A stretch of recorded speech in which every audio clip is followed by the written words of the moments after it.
orando pela segunda vez pelos colossenses. A primeira oração nós já vimos, está aí no capítulo 1, de 9 a 12, e aqui no capítulo 2, de 1 a 5, ele ora uma segunda vez. Vamos ler. Gostaria, pois, que soubesseis quão grande luta venho mantendo por vós, pelos laodicenses, e por quantos não me viram face a face, para que o coração deles seja confortado e vinculado juntamente em amor, e eles tenham toda a riqueza da forte convicção do entendimento, para compreenderem plenamente o mistério de Deus, Cristo, em quem todos os tesouros da sabedoria e do conhecimento estão ocultos. Assim digo, para que ninguém vos engane com raciocínios falazes, pois, embora ausente quanto ao corpo, contudo, em espírito estou convosco, alegrando-me e verificando a vossa boa ordem e firmeza da vossa fé em Cristo Jesus. Vamos orar então, queridos irmãos, pedindo que Deus nos ajude a compreender a sua palavra mais uma vez. Senhor, estamos diante da tua palavra e nós pedimos a iluminação do Espírito Santo para a compreensão da mesma. Mostra-nos, ó Deus, a beleza do teu Filho, a suficiência da sua obra, a grandeza da sua pessoa, para que nele nós encontremos plena satisfação, redenção, perfeição, e possamos nos regozijar em tão grande salvação que nos é dada gratuitamente através dele e do seu sangue. Nós pedimos que o Senhor abençoe cada pessoa aqui nessa noite, trazendo esse conhecimento libertador, abençoador, em nome de Jesus. Amém. Nessa oração que Paulo faz aqui, pelos colossenses, ele se junta também os laodicenses, como está no verso 1. Eu quero que vocês saibam que grande luta eu venho mantendo por vocês, colossenses, e pelos laodicenses, que eram os moradores de Laodiceia, coladinho com Colossos, onde havia também uma igreja. Paulo diz que vem mantendo uma luta. A referência aqui é uma luta espiritual, é um conflito espiritual que se desenrolava nas regiões celestiais à medida que Paulo entrava em intercessão e suplicava diante de Deus para que os crentes de Colossos e os crentes de Laodiceia, eles permanecessem firmes na fé. Ele chama de luta porque quem ora sabe que foco na oração, perseverança na oração, insistência na oração, de fato é uma disciplina espiritual e envolve uma luta. A palavra que Paulo usa aqui, agona, é de onde vem a palavra agonia, e era o termo que era usado no mundo grego romano para aquela luta de dois gladiadores corpo a corpo, sem arma, uma luta, acho que seria o MMA de hoje, né? Então, na época de Paulo, fazia parte dos Jogos Olímpicos, dois atletas se enfrentarem na luta grega, que era com mãos e sem armas, e o nome daquilo era agona, de onde vem o termo agonia, né? Ou daí o sentido de luta, que é a palavra que Paulo usa aqui. Então ele agonizava, lutava diante de Deus para que os crentes de Colossos e de Laodiceia permanecessem firmes no evangelho que haviam aprendido e não se desviassem para o ensino daqueles falsos mestres que ali se apresentavam.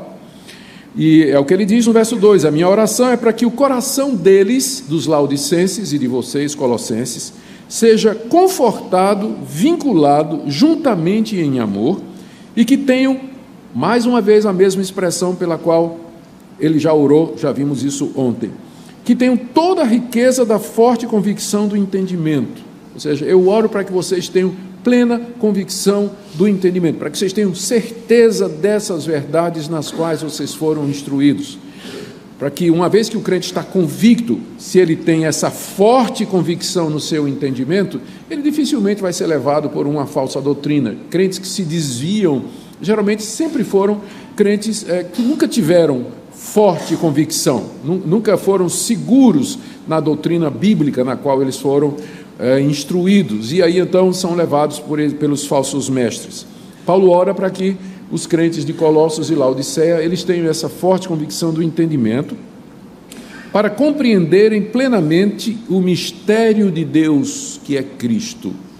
Aqueles falsos mestres apresentavam uma sabedoria secreta como caminho de salvação, mas o mistério de Deus é Cristo. Deus tem um mistério, sim, é Cristo.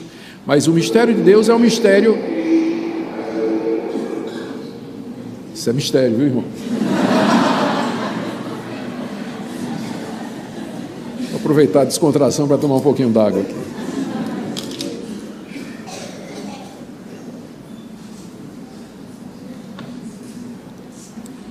Mas todo mistério bíblico é mistério revelado. Isso é muito importante. Você vê como Paulo diz aqui, né? Para que vocês compreendam o mistério de Deus. Deus não tem mais mistérios a serem revelados. O que Deus tinha para nos dizer, Ele já revelou, e essa revelação está nas Escrituras. Se você quiser saber o plano de Deus para o futuro, a vontade de Deus, quem é Deus e como agradá-lo, todos esses mistérios, eles estão revelados aqui na Escritura. Não há nada novo que Deus tenha, que queira nos revelar. Então, por isso que nós não cremos em novas revelações, não cremos que Deus guardou para o fim dos tempos alguns mistérios que serão revelados a pessoas especiais, que têm um acesso privilegiado a Deus, depois de 2.000, 3.000 anos de história da igreja. Mas o que Deus tinha a nos dizer, Ele nos disse através dos profetas do Antigo Testamento e através dos apóstolos do Novo Testamento, que registraram infalivelmente, sob inspiração divina, a revelação desses mistérios aqui nas Escrituras Sagradas. Então Deus tem um mistério sim, mas ele já foi revelado. E esse mistério é Cristo, em quem, veja o que Paulo diz no verso 3, todos os tesouros da sabedoria e do conhecimento estão ocultos. Você quer sabedoria, você quer conhecimento? Então, eles estão entesourados na pessoa e na obra de Jesus Cristo. Isso porque os mestres estavam oferecendo sofia, que é sabedoria, e gnose, que é conhecimento. Eles estavam oferecendo isso. Paulo diz, vocês não precisam, porque toda a sofia e toda a gnose de Deus já estão entesourados na pessoa e na obra de Cristo. É esse o mistério de Deus. Na pessoa de Jesus Cristo, Deus se revela plenamente. Ele executa de maneira final, eficaz e terminal a sua obra de redenção e de reconciliação com o mundo. Eu digo isso, Paulo explica no verso 4, para que ninguém engane vocês com raciocínios falazes. Está se referindo aos falsos mestres. Então fiquem firmes nisso, em Cristo, a pessoa dele. Vocês são completos e perfeitos em Cristo. Não se engane com os raciocínios que parecem lógicos desses falsos mestres, porque Deus já revelou o que Ele tinha de revelar. O mistério já foi revelado, que é Cristo em vocês. Embora ausente, verso 5, embora ausente quanto ao corpo, Paulo estava lá em Roma, não é? Milhares de quilômetros distante, contudo em espírito estou convosco. Não vamos pensar que Paulo aqui está falando de uma sessão espírita, não é? Que o espírito dele se transportou, mas é uma maneira de falar, não é? Eu estou ausente, mas eu estou acompanhando tudo aí através do que Epáfras, não é que Paulo estava vendo, né? O espírito de Paulo estava lá pairando na igreja, mas é que Paulo estava acompanhando tudo à distância através das informações de Epáfras, que diziam, como diz aí, não é? No final do verso 5, Epáfras, a informação que trouxe, a ponto de Paulo dizer, estou me alegrando e verificando a vossa boa ordem e firmeza da vossa fé em Cristo Jesus, mediante as informações que Epáfras passou. Então, é assim que Paulo começa o capítulo 2. Deus, de fato, tem um segredo, ele tem uma sofia, uma gnose, um conhecimento, mas ele já foi revelado na pessoa de Jesus Cristo, em quem estão entesourados a toda sofia, toda sabedoria e todo conhecimento. E aí, então, Paulo começa a aplicar, ele vai agora começar a refutar ponto a ponto, ou pelo menos abordar ponto a ponto os argumentos daquela heresia. E ele começa com uma orientação geral, versos 6 e 7. Ora, como recebestes Cristo o Senhor, assim andai nele, radicados, edificados e confirmados na fé, tal como fostes instruídos, crescendo em ações de graças. Como é que vocês receberam a Cristo? Vocês receberam a Cristo mediante a pregação do Evangelho, pela graça, mediante a fé. Então, da mesma forma que vocês receberam a Cristo, vocês também andem nele. Continuem andando em Cristo Jesus. Vocês o receberam como sendo o Filho de Deus, o Salvador, aquele em quem estão escondidos todos os tesouros da sabedoria e da ciência. Então, continuem nisso. continuem a ver a Cristo dessa forma. Radicados, verso 7, edificados e confirmados na fé. As duas primeiras palavras são duas metáforas. Radicados quer dizer literalmente enraizados, figura da árvore aqui, a igreja como uma árvore que está enraizada na pessoa de Cristo. Edificados, a figura de um edifício que é construído, cujo fundamento é Jesus Cristo. E firmados na fé. É isso que Paulo deseja, é por isso que ele ora.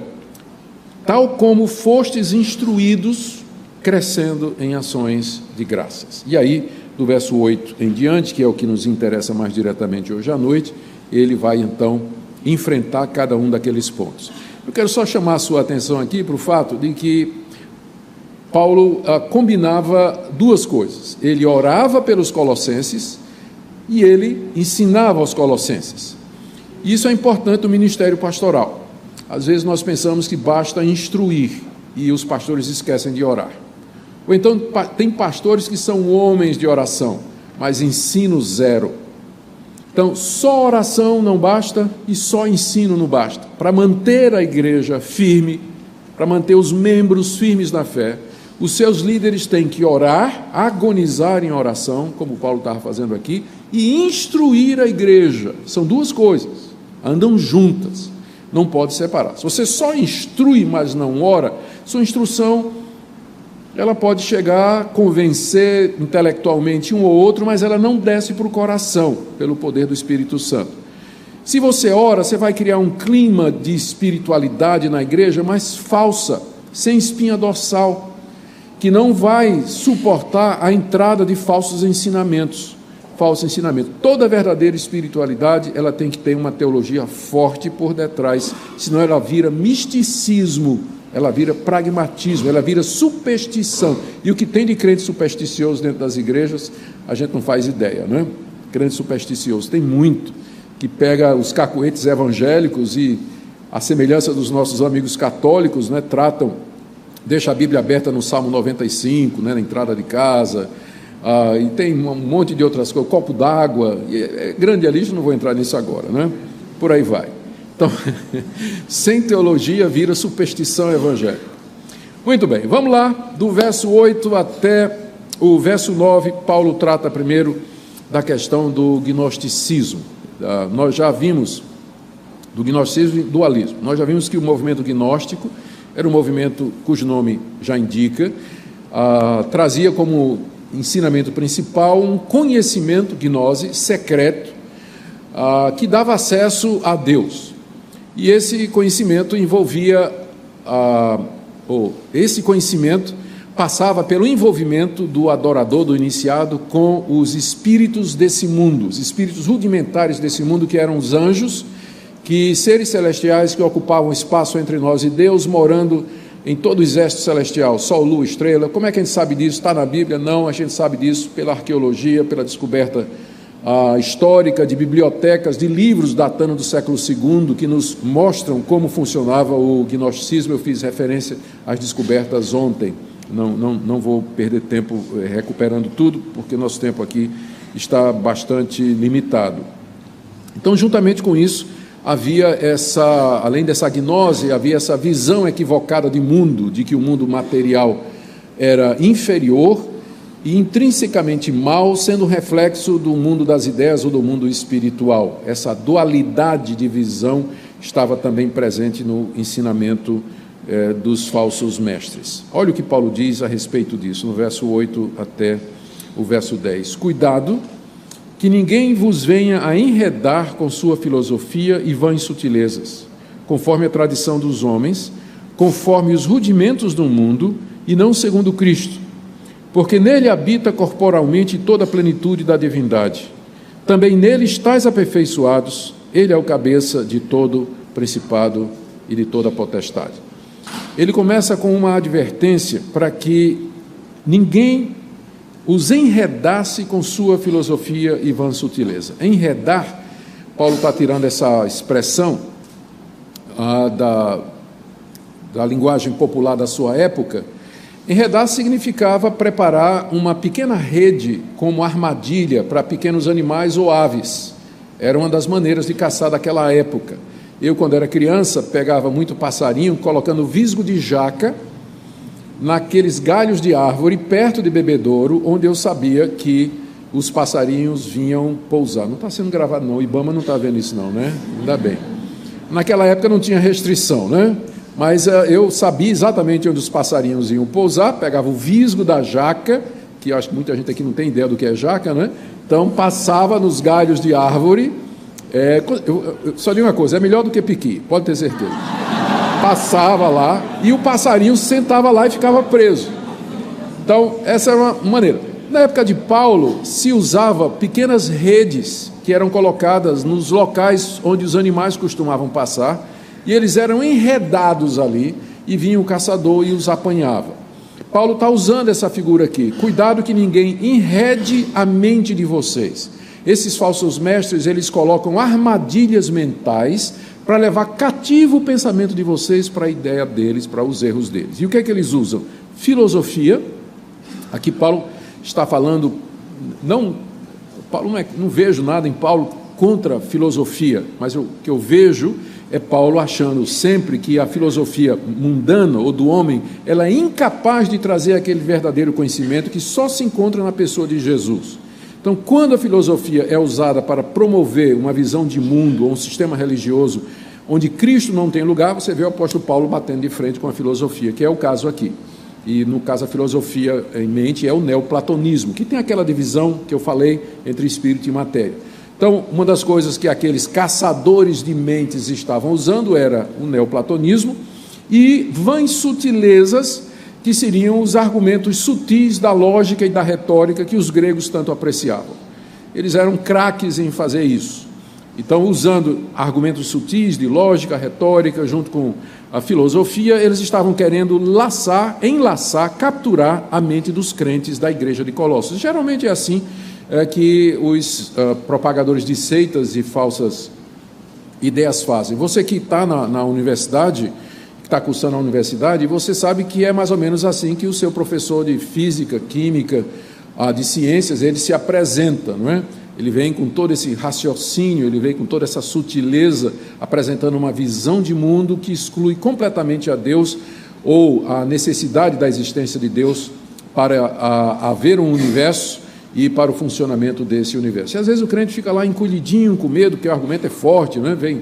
Mas no fundo são argumentos falazes, é o uso de argumentos requentados de outras gerações, desde a época do apóstolo Paulo, que emprega retórica e lógica para tentar nos convencer de que não existe um Deus e que nós não precisamos dele para explicar o universo e a nós mesmos. Então, isso seria uma versão moderna para não falar das seitas. De qualquer forma, Paulo diz, isso aí, cuidado para que vocês não deixem a mente de vocês ser enredada por essas pessoas. Eles estão também usando a tradição dos homens, talvez aqui ele está se referindo àquela parte do judaísmo misturado, porque era tudo misturado, né? Tudo misturado aqui. Toda vez que a expressão tradição dos homens aparece no Novo Testamento, via de regra, é a tradição oral dos judeus, particularmente dos fariseus, que foi reprovado por Jesus e por todos os seus discípulos. Então, nós já vimos que estes homens eram judaizantes, isso vai ficar claro na sessão seguinte, e uma das coisas que eles apelavam era para a autoridade do judaísmo, a tradição judaica antiquíssima, e que eles misturavam com todas essas ideias. Paulo diz, eles são caçadores de mente, eles agem conforme os rudimentos do mundo, e é aqui que a gente tem aquela palavrinha que aparece nos escritos gnósticos. O que são os rudimentos do mundo? Literalmente, são os elementos fundamentais do mundo, que na literatura gnóstica se referia a seres espirituais que dominavam estes elementos, os elementos que compõem a existência. Fogo, água, luz, tudo que compõe a existência era dominado por estes seres que ocupavam o espaço entre nós e Deus. Eles eram chamados, portanto, de perfeição. Você pergunta, você olha para mim e diz assim, pastor, mas eu me sinto tudo menos perfeito. Mas Paulo está dizendo que em Cristo vocês foram aperfeiçoados. O que ele quer dizer com isso? É que tudo que é necessário para que essa perfeição seja alcançada, e ela nos é dada em etapas, Você primeiro foi justificado dos seus pecados, você está sendo libertado do domínio do pecado, que é o processo de santificação, e um dia você vai ser liberto da presença do pecado, que é a glorificação. Então esse processo, no final desse processo, você será perfeito, mas todo esse processo acontece e acontecerá por conta da obra de Cristo na cruz. Por isso, em Cristo, você já está aperfeiçoado. Não existe mais nada a ser feito para a sua completa, perfeita redenção, perfeição, ressurreição dos mortos e glorificação. Então, isso que eles estão oferecendo aí é propaganda enganosa, fake news. Não acreditem nesse pessoal. Final do verso 10, ele é o cabeça de todo principado e de toda potestade. Nós já vimos que toda vez que Paulo usa essa expressão, ele está invariavelmente se referindo aos anjos. E a referência aqui é os anjos, que são os rudimentos do mundo, os espíritos elementares. Cristo é o cabeça de... Se há anjos, Cristo é o cabeça deles. Por que é que eu vou me envolver com os anjos? Por que é que eu vou querer me comunicar com os anjos? Ou tentar agradá-los, se eu já estou em plena comunhão com aquele que é o cabeça dos anjos? Aquele que é o cabeça dos anjos. Cristo é o cabeça de todo o principado e potestade. Nesses 3 versículos, portanto, Paulo esvazia o ensinamento gnóstico neoplatônico da separação de matéria e espírito, de que Deus não pode se tornar homem, de que nós temos que apaziguar os elementos desse mundo para chegar até Deus e que nós podemos assim obter a perfeição. Resposta de Paulo para todos esses itens: Cristo. Em Cristo Deus se revela plenamente, em Cristo Deus habita plenamente, em Cristo nós já estamos aperfeiçoados e Cristo é o cabeça de todo o corpo angelical. Ou seja, se você está em Cristo, você tem tudo o que você precisa para conhecer a Deus, viver nesse mundo de maneira agradável a Ele e desfrutar a eternidade na presença de Deus, no novo céu e nova terra onde habita a justiça. Amém? Agora, do verso 11 em diante, ele trata do legalismo. O legalismo estava ligado à demanda de judeus e judaizantes de que todo crente em Jesus Cristo, mesmo não sendo judeu, ele deveria guardar os 3 distintivos do judaísmo. Se você perguntasse a alguém do século I, na época de Paulo, o que é um judeu? A resposta seria essa: alguém que não faz nada no sábado, não come carne de porco, e quando o filho nasce, faz a operação de fimose no filho. Ou seja, a circuncisão, a dieta religiosa e o calendário religioso. Então, essas eram as 3 marcas do judaísmo: circuncisão, dieta e calendário. Os judaizantes, e esses mestres aqui, queriam impor essas 3 coisas à igreja de Colossos. Para que você de fato seja perfeito e completo, chegue até Deus, você, além desse conhecimento secreto, você tem que praticar circuncisão, guardar a dieta religiosa dos judeus, não comer determinados alimentos e observar aquelas datas sagradas do calendário judaico, como Pentecostes, Lua Nova, Páscoa, Tabernáculos e outros dias, como nós veremos mais a seguir. E Paulo responde a isso agora, a partir do verso 11. Ele começa falando a respeito da circuncisão. Nele, verso 11, nele também fostes circuncidados, não por intermédio de mãos, mas no despojamento do corpo da carne, que é a circuncisão de Cristo, tendo sido sepultados juntamente com ele no batismo, no qual igualmente fostes ressuscitados mediante a fé no poder de Deus, que o ressuscitou dentre os mortos. E a vós outros que estáveis mortos pelas vossas transgressões e pela incircuncisão da vossa carne, note que ele ainda está falando da circuncisão, ele vos deu vida juntamente com ele, perdoando todos os nossos delitos. O que Paulo está dizendo aqui? Verso 11, vocês já foram circuncidados, irmãos. Vocês não precisam se circuncidar como esses falsos mestres estão demandando, porque aquilo que a circuncisão representava, isso já aconteceu com vocês. Vocês foram circuncidados em Cristo, não por intermédio de mãos, como é a circuncisão judaica. Há uma tradição judaica, a gente não tem como verificar a veracidade dela, mas que diz que os rabinos no primeiro século, antes de Cristo, aliás, primeiro século antes de Cristo, depois de Cristo, eles deixavam crescer a unha do polegar e afiavam de lado. E quando o menino era trazido para a circuncisão, é muito gráfico, eu não vou explicar mais, não é? Por isso a expressão aqui: vocês foram circuncidados não por intermédio de mãos. A circuncisão de vocês foi uma circuncisão no coração. Deus removeu a pele, não a pele do prepúcio, mas Deus removeu o domínio do pecado que havia no coração de vocês, que é isso que a circuncisão representava. É isso que a circuncisão representa, aquela cirurgia espiritual em que Deus converte o nosso coração. Ele tira a capa de dureza, calosidade que cobre o nosso coração e nos dá um coração novo, que é, final do verso 11, a circuncisão de Cristo, que é superior à circuncisão feita por mãos, oferecida pelos mestres judaicos. Então, você não precisa se circuncidar, porque o que a circuncisão representava no Antigo Testamento era exatamente o novo nascimento, é a conversão, e isso através de Jesus Cristo. E uma vez que vocês estão em Cristo, não há necessidade disso, mas há um outro símbolo disso, que é a circuncisão, que é exatamente o batismo, tendo sido sepultados juntamente com ele no batismo, no qual igualmente fostes ressuscitados mediante a fé no poder de Deus, que o ressuscitou dentre os mortos. Além de vocês foram circuncidados no coração, e agora na nova aliança, o símbolo disso não é mais a circuncisão externa, mas é o batismo, onde a morte para o pecado e a vida para Deus são simbolizados, dando Paulo a entender com isso que o batismo substitui como símbolo a circuncisão que era praticada no Antigo Testamento. O Antigo Testamento. Então, vocês já foram convertidos e vocês já foram batizados. Não há necessidade nenhuma de vocês se circuncidarem. E o último argumento: quando vocês creram em Jesus, vocês eram incircuncisos. Quando vocês foram salvos pela fé em Cristo Jesus, vocês não eram circuncidados, o que prova que a circuncisão ela não é necessária para a salvação. É o argumento dele no verso 13: e a vós outros que estáveis mortos pelas vossas transgressões e pela incircuncisão da vossa carne, vocês eram incircuncisos, vocês eram estranhos. Paulo já tinha falado isso, estranhos a Deus, vocês viviam em trevas, vocês não eram circuncidados, não era nada, não participavam de Israel, da aliança de Deus com Israel, nada.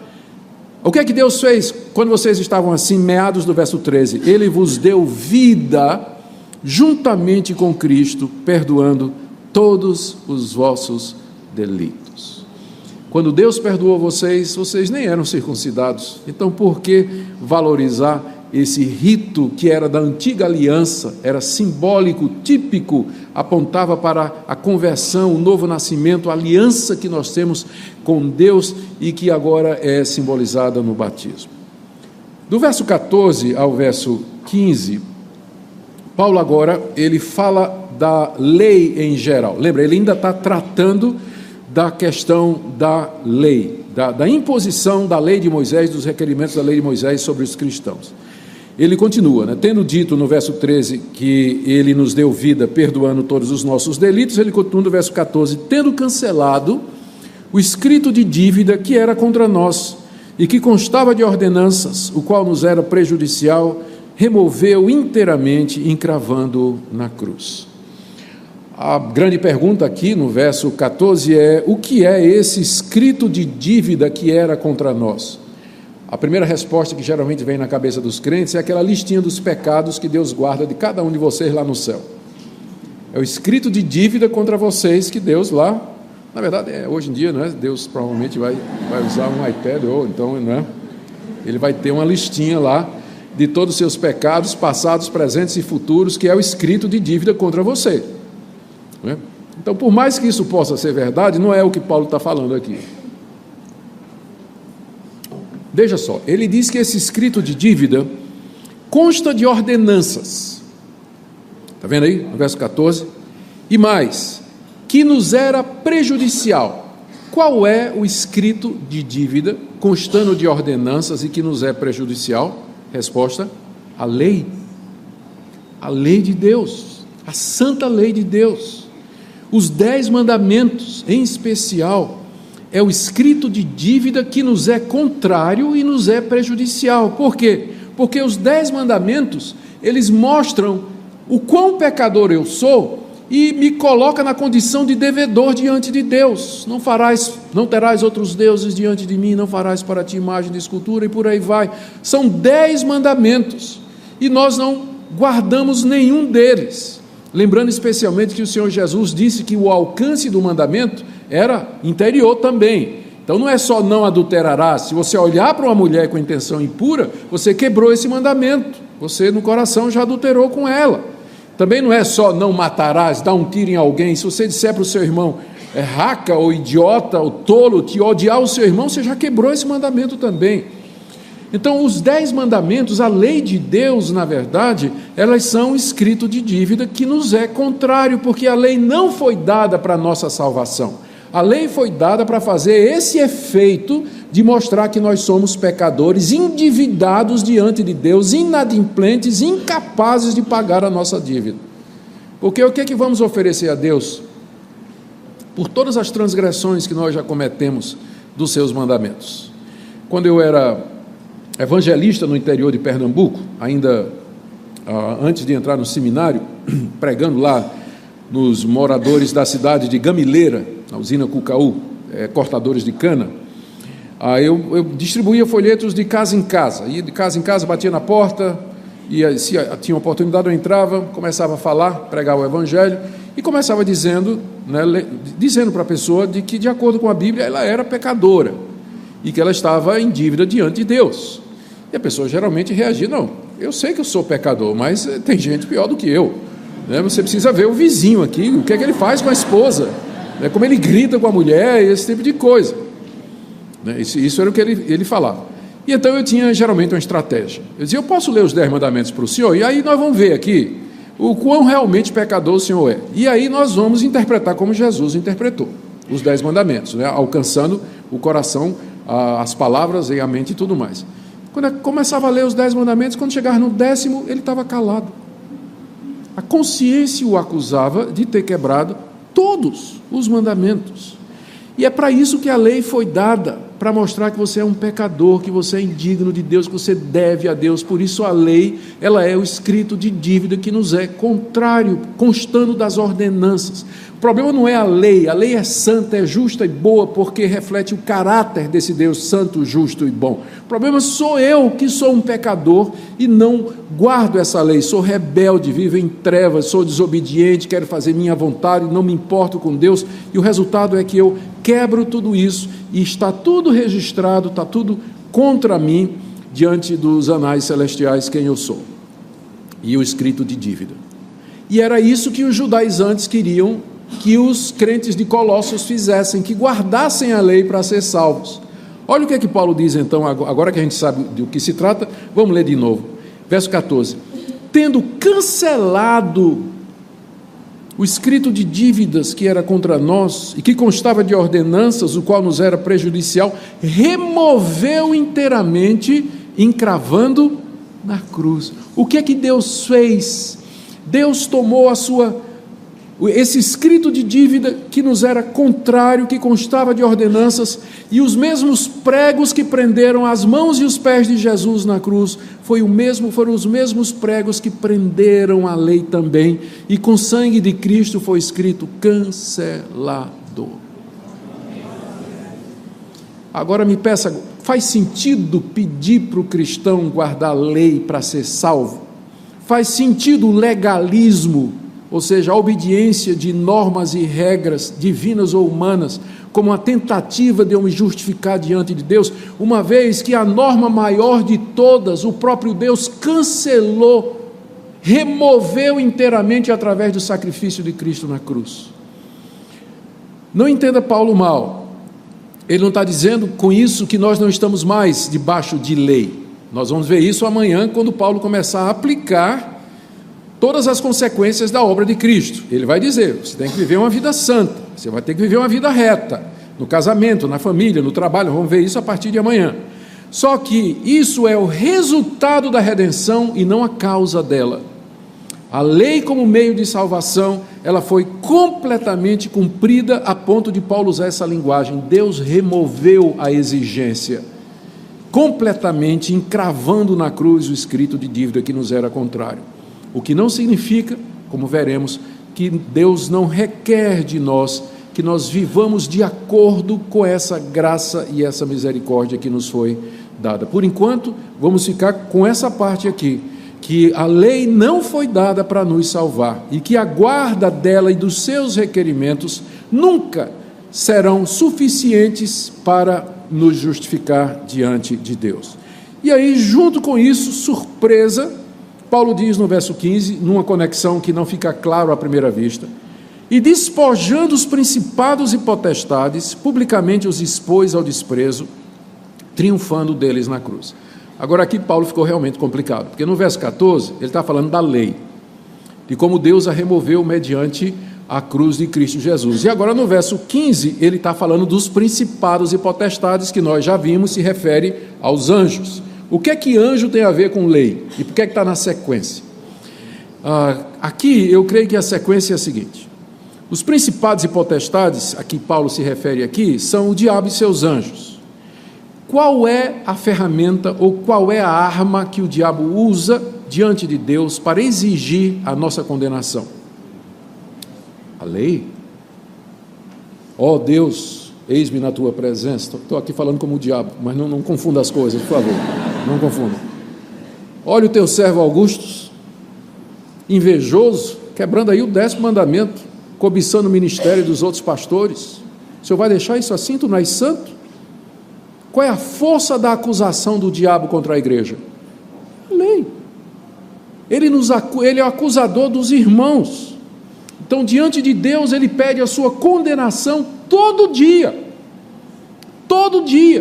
dizendo: olha, aquele que tu resgataste, aquele por quem teu filho morreu, olha lá o que ele está fazendo no WhatsApp, olha lá o que é que ele está encaminhando, aqueles nudes pornográficos lá no Instagram, olha lá o que é que ele está fazendo no oculto. A força da acusação e da condenação é lei, porque onde não há lei também não há pecado. Daí a ligação entre principados e potestades, ou seja, a anulação da condenação da lei representou tirar de Satanás a sua arma principal. Por isso que Paulo fala no verso 15 do triunfo de Cristo sobre os principados e potestades, despojando-os das suas armas. Se você tem aí uma versão NVI, você vai ver que ela já coloca como opção de tradução, a nova tradução na linguagem de hoje já fez isso, mas a NVI coloca como opção de tradução: desarmando os principados e potestades. Porque a figura que Paulo usa aqui é tirada do campo militar.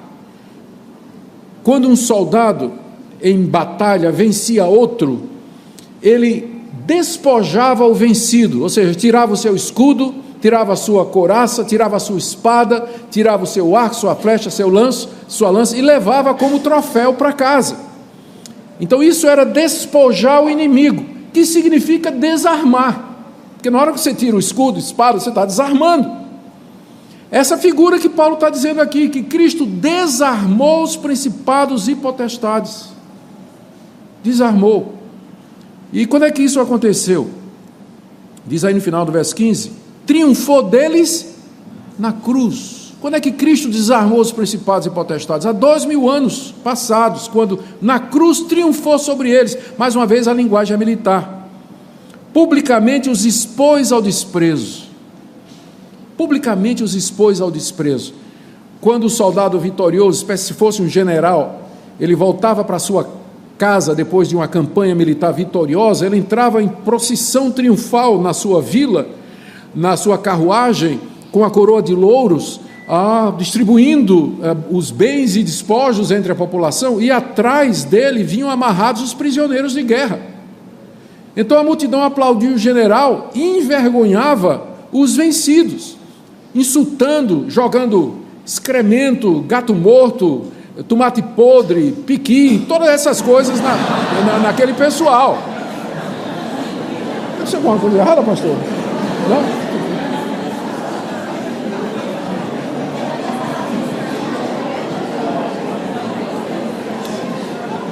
Descontrair um pouquinho. Então, aqueles vencidos, eles eram expostos publicamente ao desprezo. Então, a figura é essa: Quando Cristo morre na cruz, triunfa dos principados e potestades, ele sobe como general vitorioso aos céus na sua ascensão, e ali ele está humilhando, despojando publicamente Satanás e os seus anjos. Você vê aquele adesivo que o pessoal gosta de colocar atrás do carro, está amarrado? Teologia pura, perfeita, está amarrado há 2000 anos. Foi desarmado há 2000 anos atrás. Não é que o diabo não está agindo, mas só que ele agora não tem mais a arma para nos condenar, porque a nossa justificação é completa e perfeita em Cristo Jesus. Ele não pode impedir o avanço do Evangelho de Deus, o Evangelho da graça. É nesse sentido que ele foi aleijado, despojado, desarmado ali na vitória de Cristo e na sua ascensão. Ele continua um inimigo perigoso, a Bíblia nos adverte contra ele, mas a certeza da vitória é nossa por conta dessa vitória de Cristo aqui na cruz do Calvário, quando ele despe o diabo da sua arma mais poderosa de todos. Então, a pergunta é, o que Paulo está dizendo é o seguinte: vocês querem guardar a lei? Vocês vão ouvir o que esses mestres estão dizendo e se tornar judaizantes? Uma vez que vocês entendem para que a lei foi dada, e uma vez que vocês entendem que nós já triunfamos sobre os principados e potestades através da obra de Cristo? Versos 16 e 17, Paulo já tinha tratado da circuncisão, agora ele trata da dieta e do calendário. Ninguém, pois aí a consequência do que ele disse, ninguém, pois, vos julgue por causa de comida e bebida, ou dia de festa, ou lua nova, ou sábados, porque tudo isso tem sido sombra das coisas que haviam de vir, porém o corpo é de Cristo. Aqui no verso 16, ele faz outra advertência. Lembra que ele começou fazendo uma advertência? Cuidado que ninguém enrede vocês. Agora a segunda: ninguém, pois, vos julgue, vocês não deixem ninguém chegar na igreja, julgar vocês, dizendo: vocês estão perdidos, porque vocês não guardam as leis dietárias dos judeus, e nem os dias religiosos que foram ordenados por Moisés.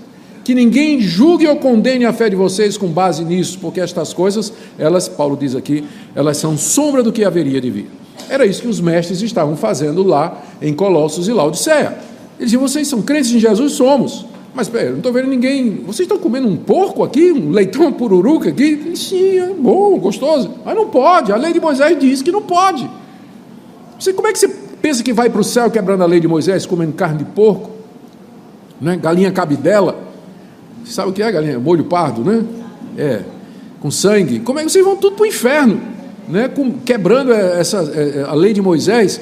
E estou vendo aqui que vocês também, vocês não celebram Páscoa, Pentecoste, dia de lua nova, não guardam o sábado? Não faz. Paulo não ensinou isso não. Então estão tudo perdido. Paulo diz: não deixa ninguém chegar na igreja de vocês e fazer isso. Por quê?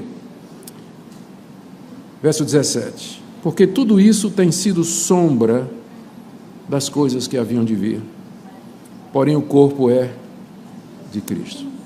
Eu vou ilustrar da seguinte maneira: estou aqui, imagine que tem uma luz bem forte atrás de mim aqui, e o reverendo Gustavo, que eu não conheço, né? Imagina, vai se aproximando de mim. Qual é a primeira coisa que eu vou ver do reverendo Gustavo? Olhando a sombra, eu vou ver que uma pessoa, como eu diria, porte atlético, né? Posso definir que dá para ver que é um homem que está se aproximando. Eu vejo o contorno, mas eu não sei os detalhes. Eu não posso ver com clareza, eu não identifico a fisionomia, não sei quem é. Quando ele passa por mim e ele fica na minha frente, aí eu olho cara a cara. O corpo que projetava a sombra chegou. Eu não preciso mais da sombra, preciso, porque agora eu tenho o corpo. Essas coisas que Paulo diz no verso 16, comida, bebida, dia de festa, lua nova e sábado, eles eram a sombra de Cristo andando no Antigo Testamento. Cristo vinha andando no Antigo Testamento, e a sombra que ele projetava eram estas instituições que falavam dele, mas não davam uma visão clara de quem ele era. Quando ele veio, quando ele encarnou, quando ele viveu entre nós, morreu, ressuscitou, essas coisas se mostraram como o que elas eram de fato, a sombra, e o corpo que produziu essa sombra, que era o corpo de Cristo, a presença de Cristo, torna desnecessário todas estas coisas do Antigo Testamento que Paulo relaciona aqui no verso 16. Então elas são sombra, e eu não preciso mais da sombra, porque o corpo que jogava essa sombra chegou. aqui. Com isso, Paulo, creio, desfere um golpe final nas pretensões daqueles mestres de que os cristãos deveriam guardar as instituições da lei mosaica para que possam ser salvos. Infelizmente, mesmo que Colossenses esteja na Bíblia deles, você vai encontrar hoje pastores judaizantes, igrejas judaizantes, pastor se vestindo de rabino, pastor com quipá na cabeça, pastor com candelabro de 7 braços de Israel, pastor que traz a arca da aliança para dentro do culto, com os diáconos carregando, começa o culto, o pastor carregando a arca da aliança para dentro do culto. Fizeram até um templo de Salomão lá em São Paulo, né? Gente, isso é sombra, isso passou. O corpo que lançava essa sombra, que era o corpo de Cristo, já está entre nós, ele já veio, já morreu, já encarnou, já morreu, ressuscitou, está à direita de Deus. Nós não precisamos dessas coisas.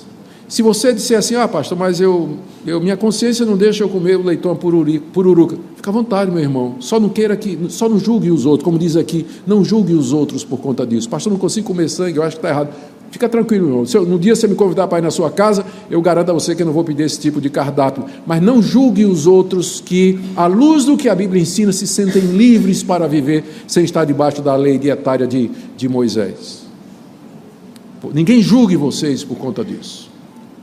E agora, por último, penúltimo, verso 18 a 19, Paulo vai tratar do misticismo daquele movimento.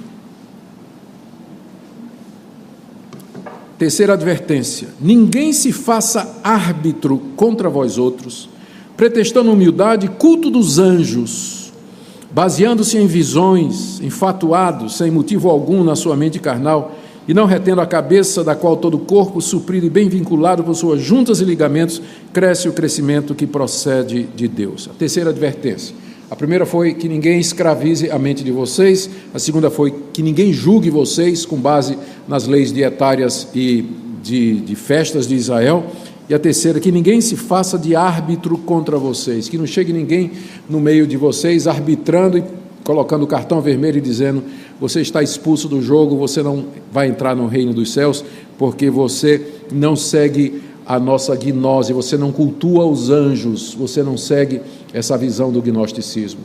Paulo diz: não deixa ninguém chegar na igreja e se fazer de juiz da fé de vocês, com base, olha só, primeiro, pretextando humildade. Você sabe como é que esse pessoal chega, né?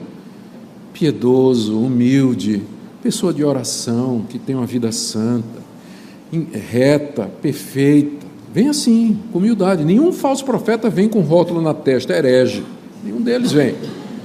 Eles vêm parecendo crente piedoso, né? Homem de oração, então mulher de oração, tudo. Eles vêm assim, primeiro, pretextando humildade. Segundo, culto dos anjos, baseando-se em visões. A gente tem que cultuar os anjos. É isso que os gnósticos diziam, né? Eu venho dizendo isso desde ontem. Nós temos que cultuar os espíritos elementares, os anjos, os principados e potestades, porque são seres superiores, mediadores entre nós e Deus. Vocês sabem então quem está por trás desse ensino? Quem é que sempre quis ser adorado? O diabo. O que ele propôs a Jesus lá no deserto? Tudo isso te darei se prostrado me adorares. Então o que está por detrás de qualquer doutrina, religião que fala de culto aos anjos, cultuar os anjos, adorar os anjos? É o diabo, naturalmente, porque ele quer adoração. Então esse pessoal estava chegando e dizendo: olha, nós temos que cultuar os anjos, temos que dar adoração aos anjos também. Aí, se fosse feita a pergunta: mas com base em quê? Porque Paulo nunca ensinou isso.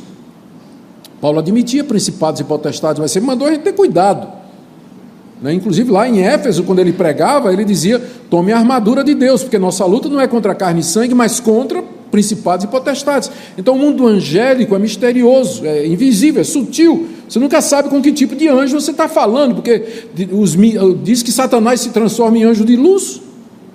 Paulo ensinou isso, que Satanás se transforma em anjo de luz. Então o contato com anjo é extremamente perigoso. Qual é a base que eu tenho para cultuar anjo? Como é que eu sei que por detrás desses anjos não estão demônios?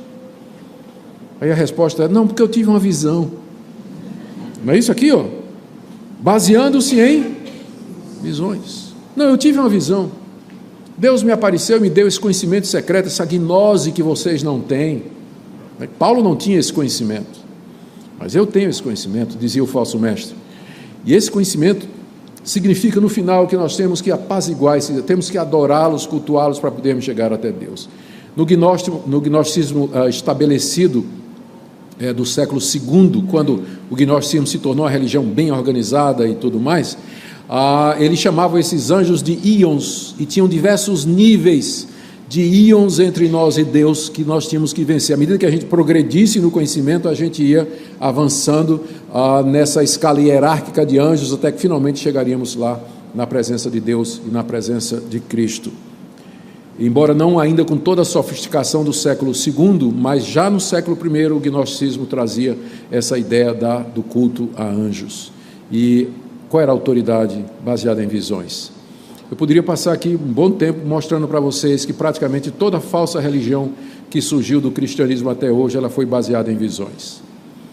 Um dia um pastor de cabras chamado Mohammed entrou numa caverna onde ali teve uma visão de um anjo, o anjo Gabriel, que apareceu para ele e disse: o judaísmo e o cristianismo foram duas etapas da revelação final de Deus, mas agora eu vou te dar a última revelação, escreve aí.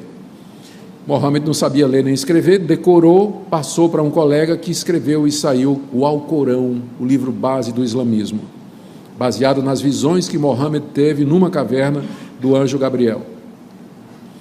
Não muito tempo, durante a Idade Média, se você perguntar qual foi a autoridade com a qual a igreja cristã trouxe certas práticas místicas à igreja, eles vão falar de aparições de Maria, aparições dos santos, visões que tiveram os místicos do deserto na contemplação de Deus. Muitos deles eram levados a ter visões do Cristo e assim por diante, e com base nisso, práticas místicas foram introduzidas na igreja na Idade Medieval, dando aquele trabalho todo para os reformadores, tirar tudo isso e dizer sola Escritura, somente a Bíblia.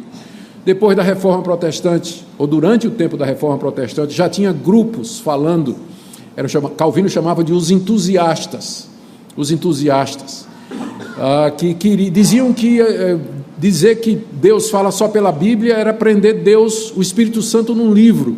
Deus nos fala diretamente do céu hoje, da mesma forma que falou com Abraão, diriam os entusiastas.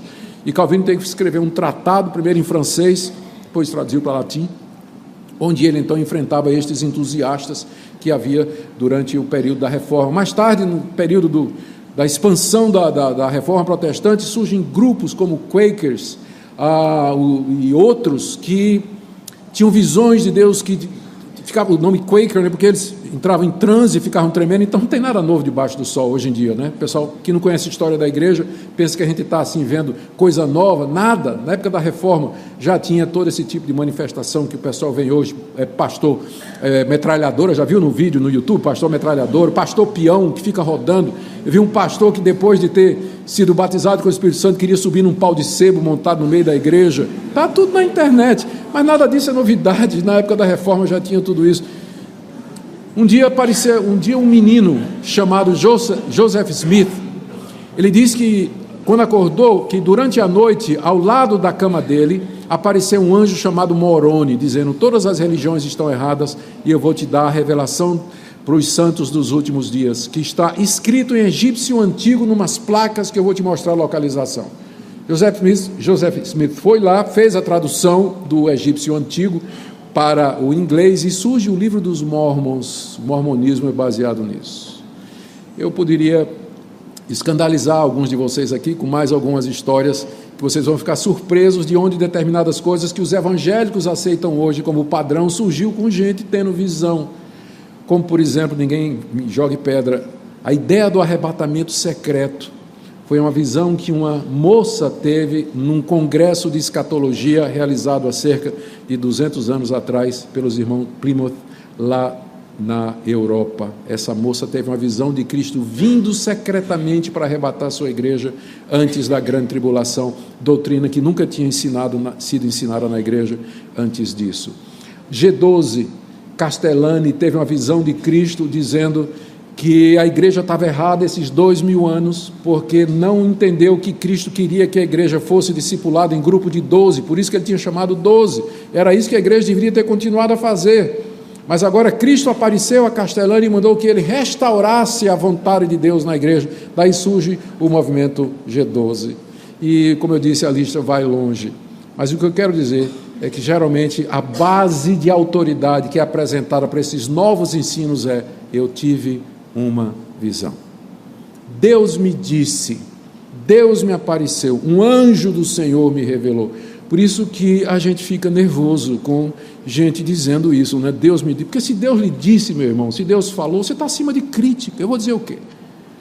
Se Deus lhe apareceu, se Deus lhe revelou isso, está acima de qualquer crítica, porque qualquer coisa que eu vou lhe dizer, eu estarei indo contra o Todo-Poderoso, e eu não me vejo nessa função.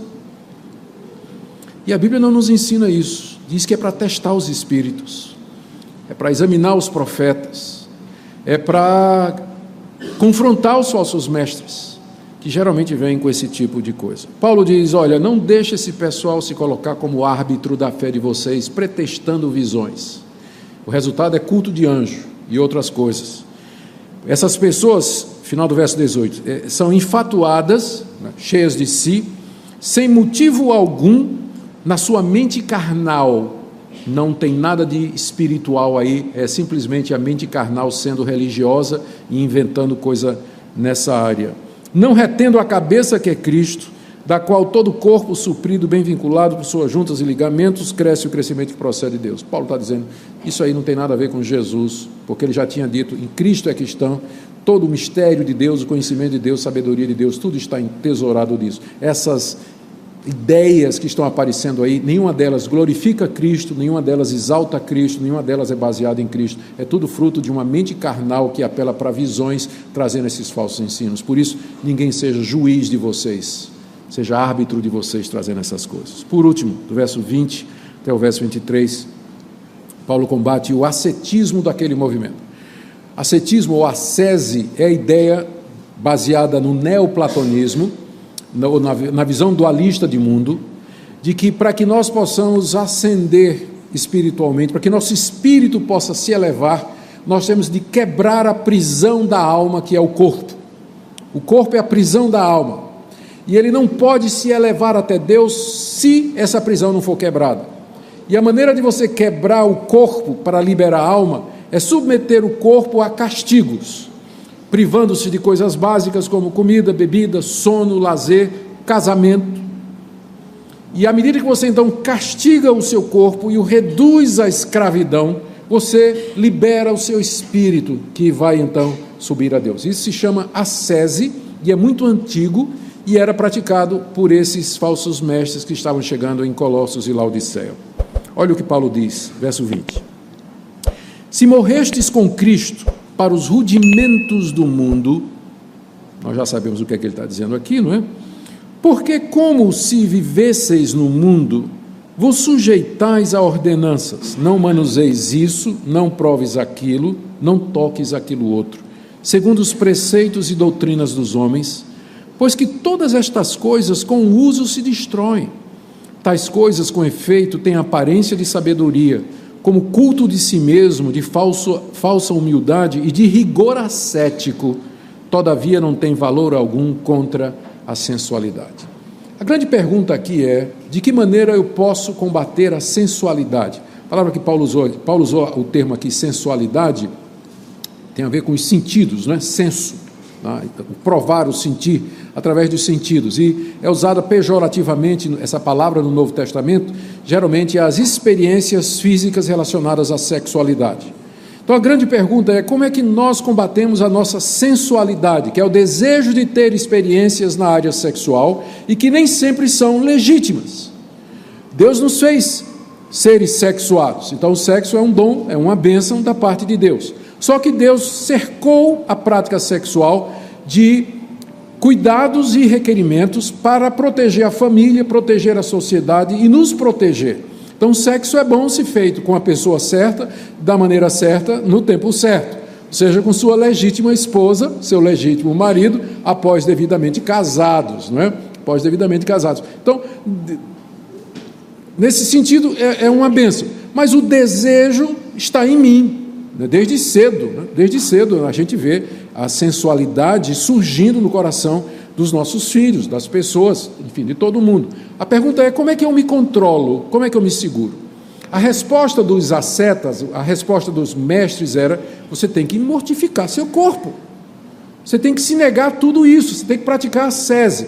A coisa era tão grave que no século II, um pai da igreja chamado Orígenes, ele se castrou, porque ele não aguentava a sensualidade. Ele era tão forte que ele resolveu cortar o que ele pensava que era a origem da sexualidade, para depois descobrir que o problema é aqui, né? O problema é aqui.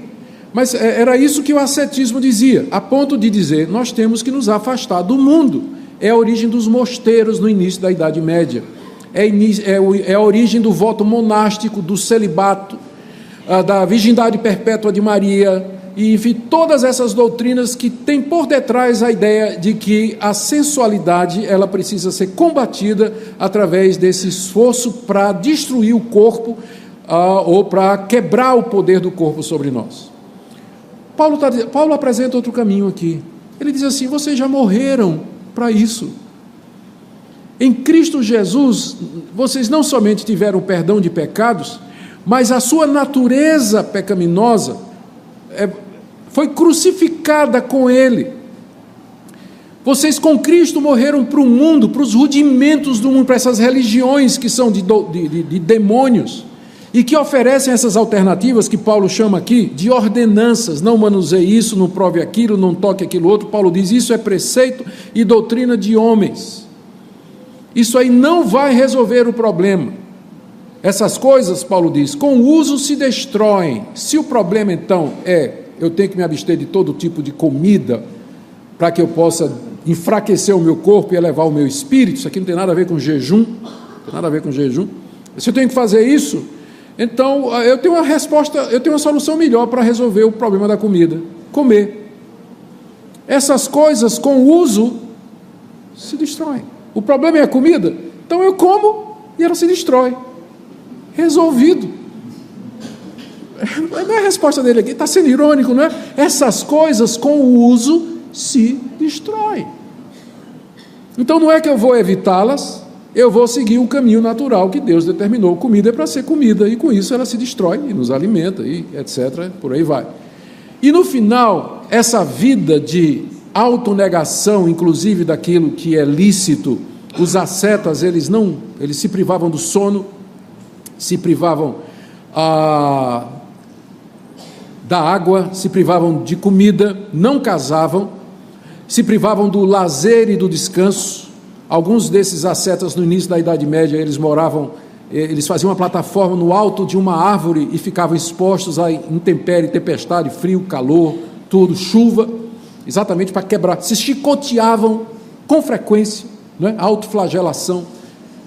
Paulo diz: isso aí não resolve. Tudo isso, verso 3, elas têm com efeito aparência de sabedoria. Mais uma vez a palavrinha Sofia, que é do vocabulário gnóstico, né? Mas essas coisas têm aparência de sabedoria.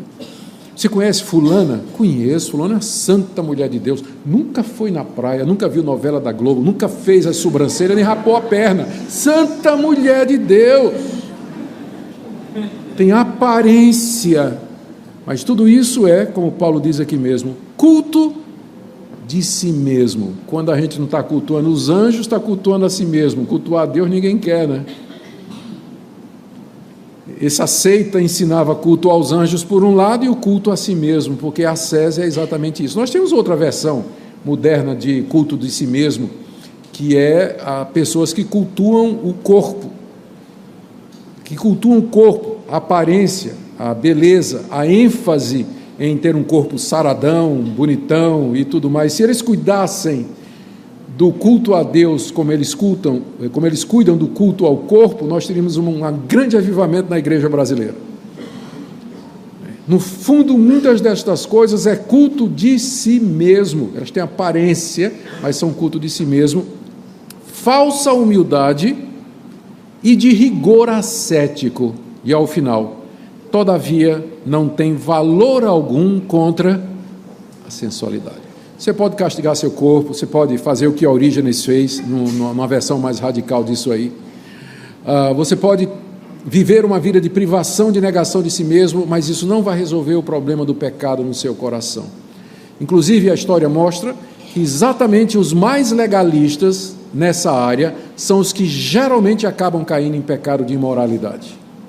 Aqueles que são mais durões nisso aí. Tem um exemplo trágico que eu vou trazer agora para vocês, mas que já está em todas as mídias sociais. Quem não lembra do famoso livro de Joshua Harris, Eu Disse Adeus ao Namoro? É um livro em que ele fala, enfaticamente, ele dizendo assim, olha, namoro cristão é assim, é corte só. Não pode pegar na mão, não pode dar um beijo, não pode fazer nada. Você só vai beijar quando casar e tudo mais. E foi um livro assim muito... E ele seguiu um ministério assim bem pesado. Não é que ele estava dizendo que pode ter sexo com a namorada, como hoje em dia muitos têm e pensam que ainda são cristãos. Não é nada disso. Mas ele estava querendo ir contra os abusos que se cometiam no namoro, antes de casar. Aí ele foi bem legalista nisso. Semana passada ele surpreendeu o mundo, dizendo que estava se divorciando da sua esposa, pediu perdão por todos os livros que ele escreveu, se reconciliou com a comunidade LGTB e disse que não era mais um cristão. E foi um cara que pegou firme, contra a sensualidade, imoralidade e tudo mais, e de repente a tampa da chaleira realmente explodiu. Então, às vezes, por detrás de um legalismo, de um ascetismo, de uma piedade dessa, está um coração corroído pela sensualidade. O que resolve a sensualidade não é a ascese, mas é isso que Paulo diz aqui no início dessa sessão, verso 20, vocês foram crucificados com Cristo. Só o poder da ressurreição pode dominar o seu coração e a corrupção do seu coração. Somente em união com o Senhor Jesus é que você vai ter o poder do Espírito Santo para controlar as paixões do seu coração. E é pela graça. Eu não estou sendo contra jejum. Eu não estou, jejum é outra disciplina espiritual, é uma disciplina espiritual que é usada em outra situação, em outra circunstância.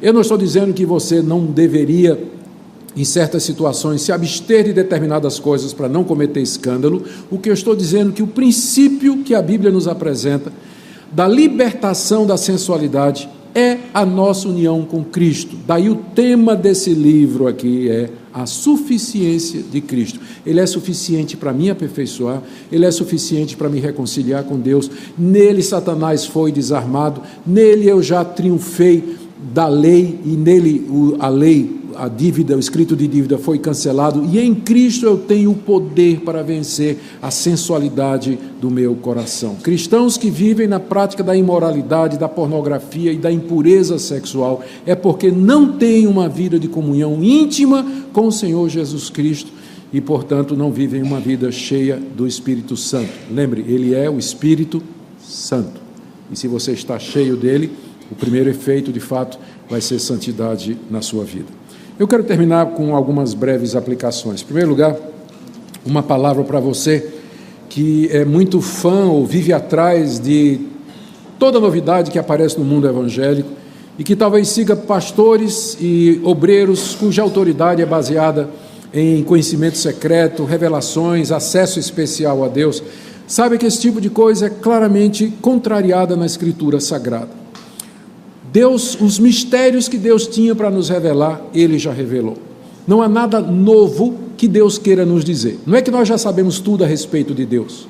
A gente reconhece que a Bíblia ela não é exaustiva, mas ela é suficiente. O que Deus queria que nós soubéssemos para vivermos nesse mundo, agradá-lo, já está revelado na Bíblia. Então não vá atrás de novas revelações, novas doutrinas. Lembra desse princípio, sola Escritura, somente a Bíblia. Estude a palavra de Deus, mergulhe no mundo bíblico, encha sua mente com os princípios da palavra de Deus e você vai estar equipado para viver nesse mundo de maneira a agradar a Deus.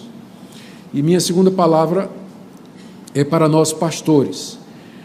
Colegas, vejam o trabalho que o apóstolo Paulo está tendo aqui para manter uma igreja no rumo. Paulo era homem de oração, era homem piedoso, era homem que tinha autoridade. Mas ele não se furtou a estudar. Ele está dizendo essas coisas porque ele conhecia esses movimentos. Paulo era um homem estudado, era um homem preparado. E às vezes, colega, você desestimula a própria igreja quando você diz que doutrina mata e o Espírito vivifica. fazendo uma contradição fora de contexto, que não é isso que Paulo está querendo dizer em 2 Coríntios capítulo 3, quando ele faz essa expressão. Quando ele diz que a letra mata e o Espírito vivifica, é um contraste entre o Antigo Testamento e o Novo, não é entre doutrina e vida espiritual.